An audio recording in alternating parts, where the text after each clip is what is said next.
Vamos ficar de pé, os que puderem, para lermos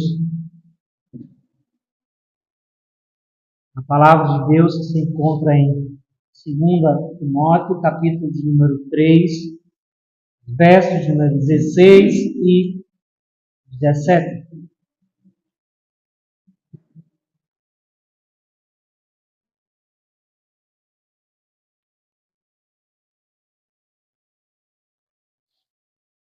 Toda a Escritura é inspirada por Deus e útil para o ensino, para a repreensão, para a correção, para a educação na justiça, a fim de que o homem de Deus seja perfeito e perfeitamente habilitado para toda boa obra.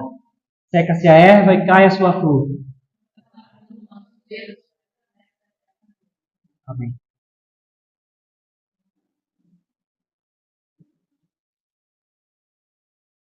Uma pergunta que é necessária para cada um de nós nessa noite é: será que nós temos encontrado Jesus? Será que temos examinado o que a palavra de Deus diz sobre ele? Será que a sabedoria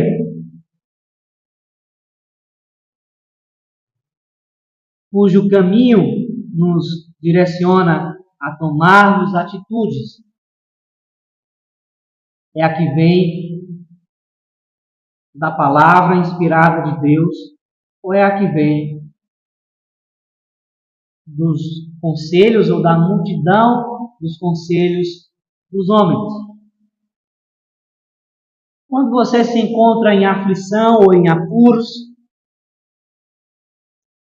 aonde você repousa o seu coração, em que palavras você busca alicerçar a sua alegria, a sua confiança, bem como as suas convicções? É na palavra de Deus? Primeira e a segunda carta de Timóteo foi escrita exatamente para esse rapaz, Timóteo, que tornou-se um dos representantes das igrejas de Tessalônica, Corinto, Filipos e Éfeso. Alguém jovem que se dispôs a pregar a palavra de Deus.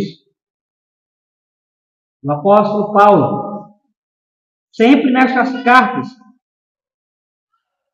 deixava observações a respeito do poder da palavra, da autoridade da palavra, da profundidade da palavra, da fidelidade da palavra, a qual o Timóteo deveria se incumbir de pregar, e a qual iria instruir o próprio Timóteo na sua vida. Em 1 Timóteo 1,15, bem como no capítulo 3, verso 1, e no capítulo 4, verso 9, o apóstolo usa a expressão fiel é a palavra para designar a fidelidade não de Timóteo, mas da palavra que estava sobre Timóteo. Paulo chama a atenção a respeito da importância da verdade, daquilo que Timóteo tinha sobre os seus ombros, a palavra da verdade. E, desse modo, nós precisamos entender algumas verdades centrais aqui desse texto, como verso número 13 deste capítulo 4. Quando vieres, traze a capa que deixei em Troade, em casa de Carpo, bem como os livros, especialmente os pergaminhos. Além disso, o apóstolo Paulo diz a Timóteo, aliás, no capítulo 3, aplica-te à leitura, à exortação e ao ensino. Bem como diz no verso 16 de 1 Timóteo, capítulo 4. Tem cuidado de ti mesmo e da doutrina. Continua nestes deveres, porque fazendo assim, salvarás tanto a ti mesmo como aos teus ouvintes. Para Paulo, sem o exame da palavra da verdade, não pode haver salvação, haja vista que não vai haver conhecimento da verdade ou de Cristo, por assim dizer. Bem como o apóstolo demonstra que a palavra, ou na palavra, devemos nos aplicar quanto à leitura, quanto à exortação e ao ensino. Ainda que o apóstolo esteja falando para alguém que continuamente prega nas igrejas, não significa que ele esteja somente dizendo essas palavras para um pregador. Porque todo aquele que confessa a Cristo necessita aplicar-se na palavra da verdade, bem como a exortação e ao ensino desta palavra. O apóstolo diz no verso 16, aliás, é ainda mais profundo quanto a todas as pessoas que confessam a Cristo. Tem cuidado de ti mesmo e da doutrina. Continua nestes deveres, porque fazendo assim salvarás tanto a ti mesmo como aos teus ouvintes. Isso não se aplica a você quanto à sua família, não se aplica a você quanto à sua parentela ou aos seus amigos. O que Paulo diz é que quando não negligenciamos a doutrina, a palavra da verdade, que é inspirada por Deus, nós também estamos ajudando a outros, ajudando a ouvintes a receberem a verdade e não se perderem. Mas observe que o Evangelho, como expõe-nos aqui a carta de Paulo a Timóteo, é o depósito confiado aos apóstolos. Haja vista que os apóstolos foram fiéis a Jesus. Foram fiéis ao testemunho de Jesus, bem como ao testemunho apostólico de maneira geral. Ou seja, aquilo que foi construído pelos apóstolos, bem como pelos profetas do Antigo Testamento, a palavra de Deus. Alguém disse que a Escritura é o cetro real pelo qual o Rei Jesus governa a sua igreja. Não há outro meio pelo qual a igreja deva ser governada, senão pela palavra da verdade, a palavra de Deus, as Escrituras sagradas. Sendo assim, eu chamo a sua atenção ao que diz Paulo, versos 16 e 17. Em primeiro lugar, quanto à inspiração das Escrituras. As Escrituras serem inspiradas por Deus significa que elas foram sopradas por Deus a homens escolhidos por Ele, bem como que essa inspiração redunda numa homogeneidade de doutrina, de verdade, de mensagem, de unidade, em que nos leva, em última análise, a Cristo e a obra consumada dele. Desde a criação à consumação dos séculos, a palavra de Deus nos dá convicções, certezas e nos narra a verdade, de modo que não podemos escapar daquilo E ela nos diz: essa inspiração, essa unidade pode nos ser conferida, testificada, porque exatamente foi Deus que a fez.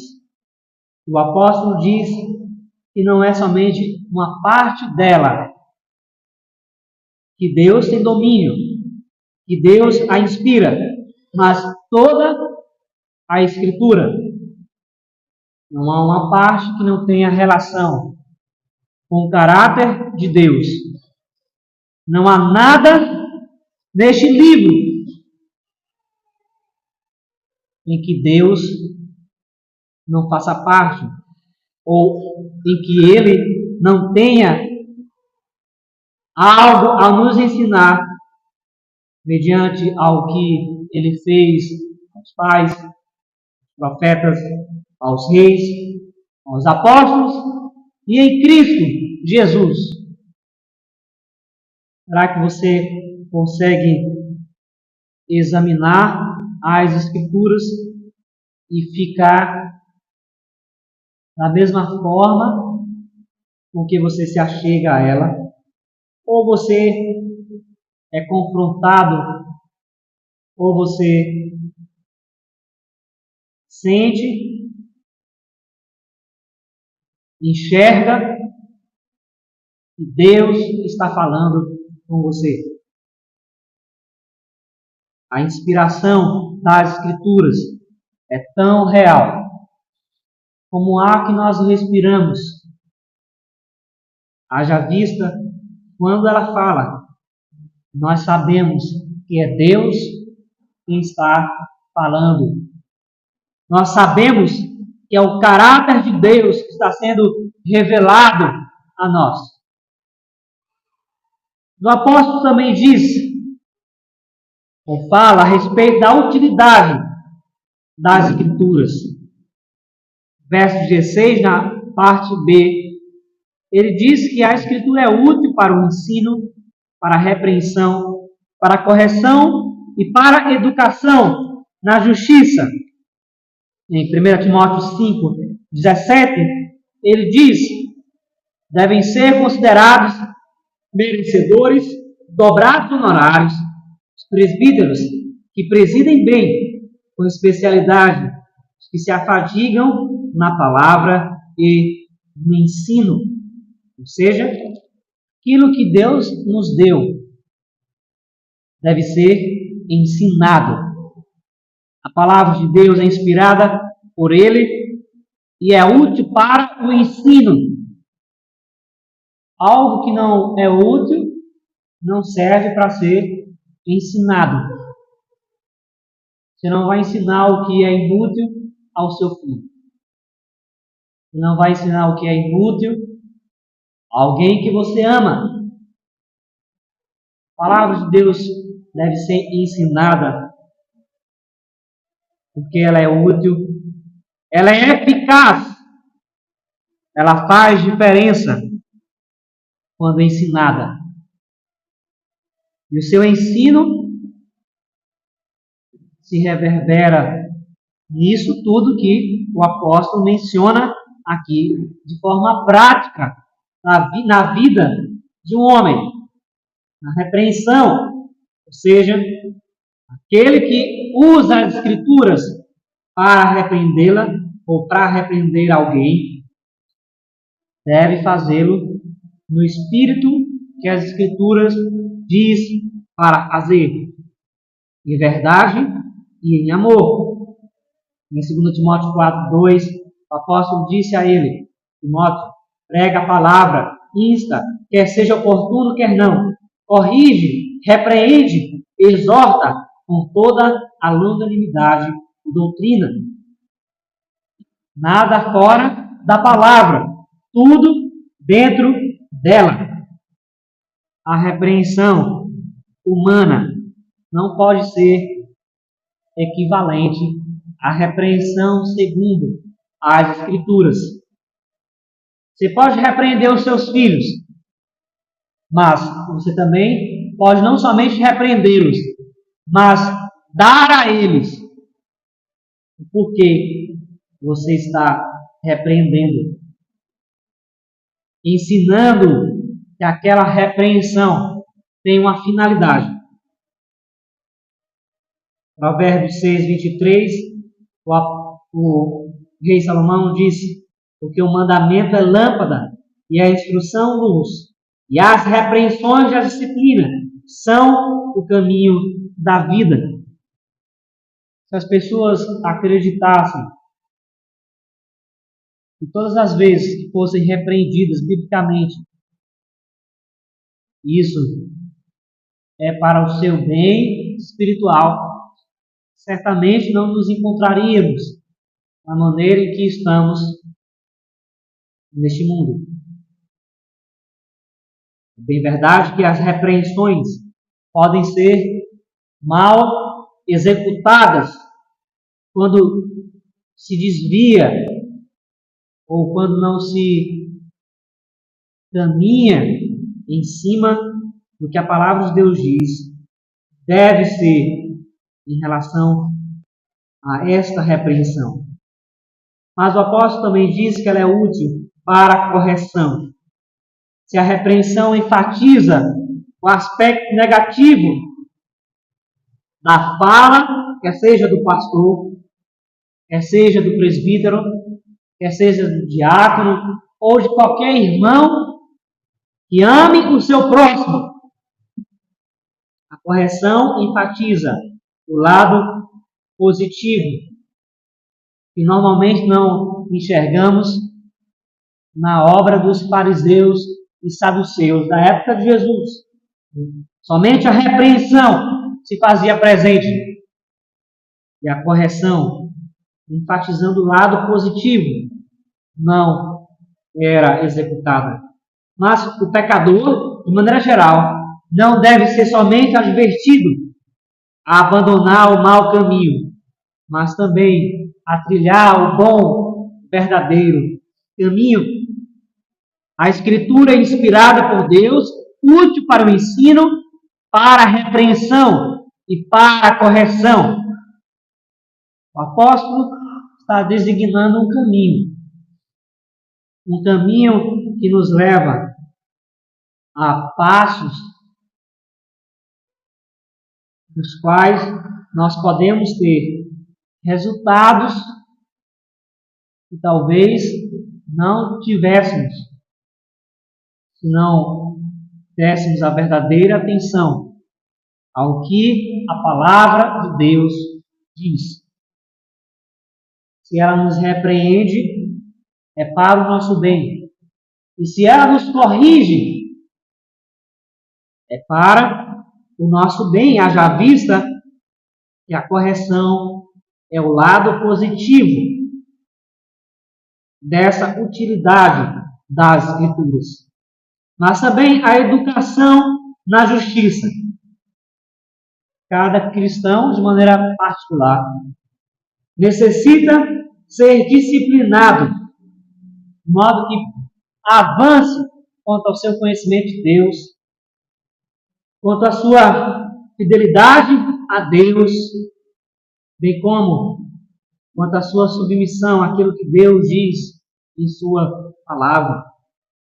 Em Tito 2, 11, 14, nos diz: porquanto a graça de Deus se manifestou salvadora a todos os homens, educando-nos para que, renegadas a impiedade e as paixões mundanas, vivamos no presente século sensata, justa e piedosamente, aguardando a bendita esperança e a manifestação da glória do nosso grande Deus e Salvador Jesus Cristo, o qual a si mesmo se deu por nós, a fim de remir-nos de toda iniquidade e purificar para si mesmo um povo exclusivamente seu, zeloso de boas obras.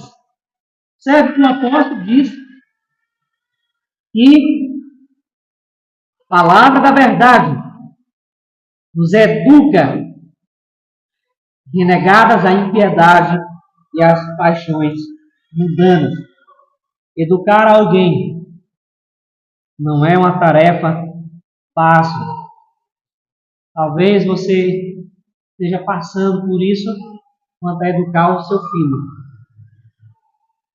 Da mesma forma, o cristão é educado por Deus. E educado sendo ouvinte da palavra de Deus,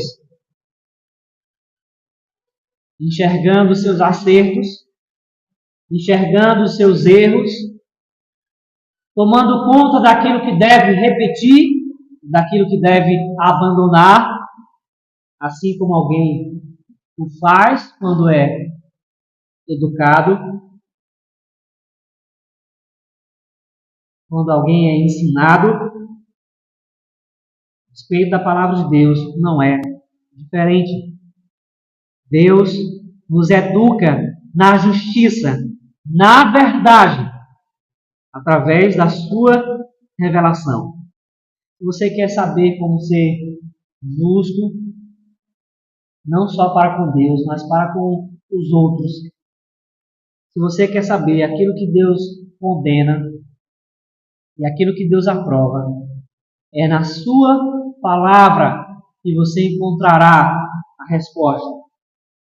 Se você quer saber a maneira pela qual você deve disciplinar os seus filhos, bem como educá-los, é pela palavra da verdade, pelas Escrituras, por toda a Escritura, que é inspirada por Deus, que você deve recorrer.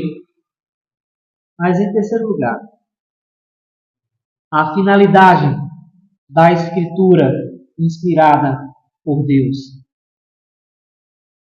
Assim como Deus revela os seus mandamentos no Sinai, e como ele diz no início da criação, aquelas palavras que são verdadeiras, que são profundas, Adão e Eva: crescei e multiplicai, trabalhai a terra, porque tudo é vosso.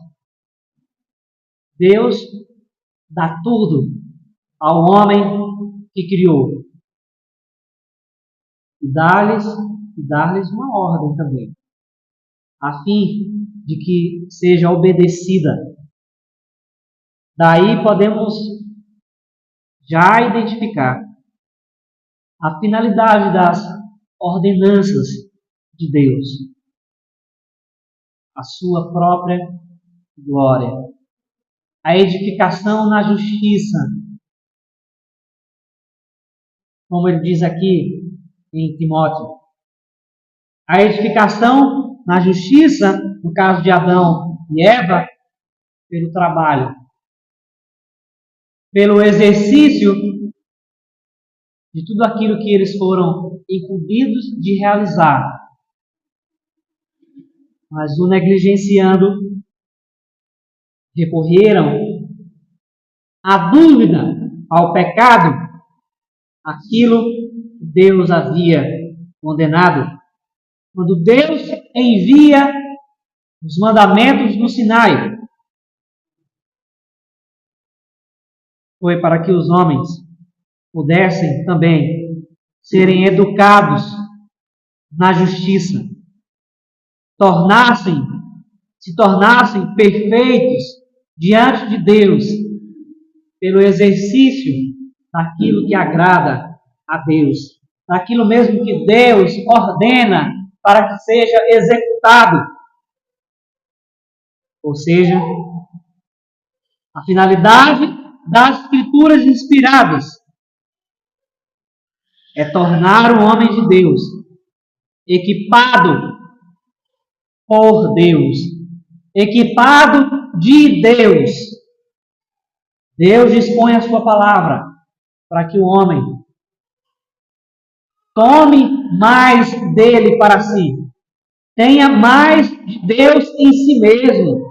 Não significa que chegará um dia em que o homem será confundido com Deus, como dizem aquelas falsas religiões que confundem a natureza com Deus, acreditando que a árvore é Deus, a vaca é Deus, os animais são deuses, ou também é Deus, ou até mesmo aquele perfeccionismo de John Wesley, que acredita que chegaremos ao ponto de não termos pecado neste mundo.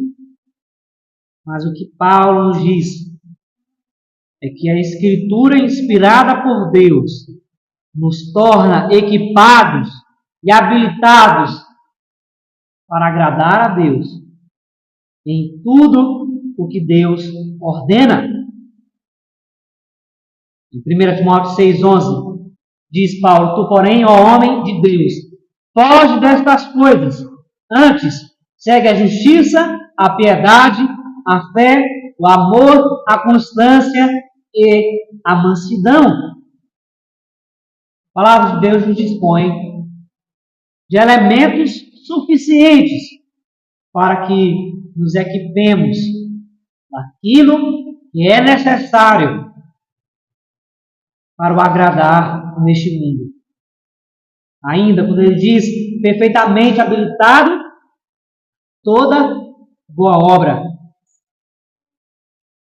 ele nos diz, ou quer nos dizer com isso, que nós podemos chegar à estatura da plenitude de Cristo Jesus.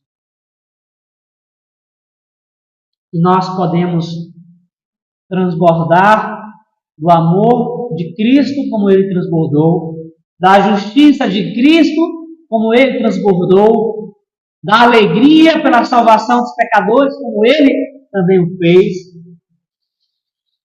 Podemos exercer misericórdia como Cristo exerceu. Podemos, sobretudo, como nos diz o próprio Senhor Jesus, fazer obras maiores que a do nosso Senhor. Mas o quanto nós temos voltado os nossos olhos, nossa atenção, nossa força, nossas ambições, a palavra de Deus. Alguém já disse que a Bíblia não é nada mais do que a voz daquele que se assenta no trono. E cada livro, cada capítulo, cada sílaba, cada letra da Bíblia é um pronunciamento direto do Altíssimo. Você crê na palavra de Deus como sendo inspirada pelo próprio Deus, tendo essa autoridade sobre você, sobre sua família, sobre o seu filho, sobre o seu trabalho, sobre os seus estudos, sobre os seus pensamentos, sobre os seus desejos, sobre os seus planos, sobre aquilo ao que você tem se engajado. A palavra de Deus tem toda essa extensão para você, ou ela para você se refere somente a questões espirituais, a salvação, como alguns dizem? Bíblia não tem nada a ver com a minha vida no trabalho. Bíblia não tem nada a ver com o meu trato com meu filho, o meu trato com a minha esposa, o meu marido. Uma coisa é a Bíblia na igreja, outra coisa sou eu aqui em casa. Mas o apóstolo diz algo completamente distinto. Ele diz que esta palavra é útil para correção, educação, repreensão, a fim de que o homem de Deus seja perfeito e perfeitamente habilitado para toda a boa obra. Como você deseja crescer em sabedoria para aconselhar alguém se você não lê a palavra de Deus? Como você deseja ser mais constante e não abandonar a congregação se você não se detém em ler a palavra de Deus? Como você almeja ter mais comunhão com Deus sem ler a respeito de Deus? E ler a respeito de Deus é ler a palavra de Deus.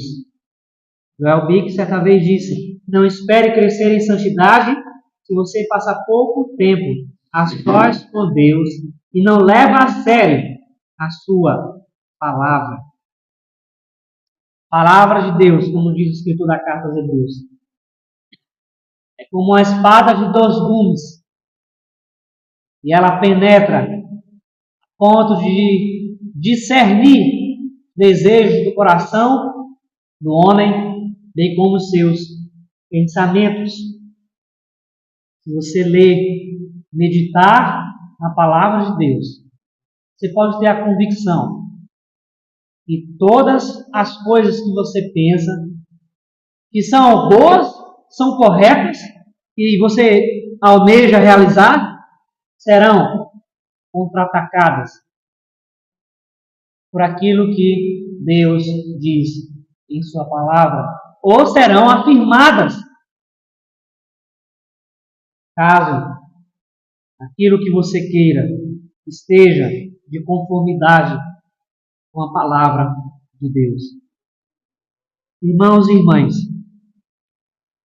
o mundo despreza a palavra de Deus, não porque eles não acreditem que a Bíblia não seja a palavra de Deus, mas porque eles não querem ninguém superior ditando as suas vidas.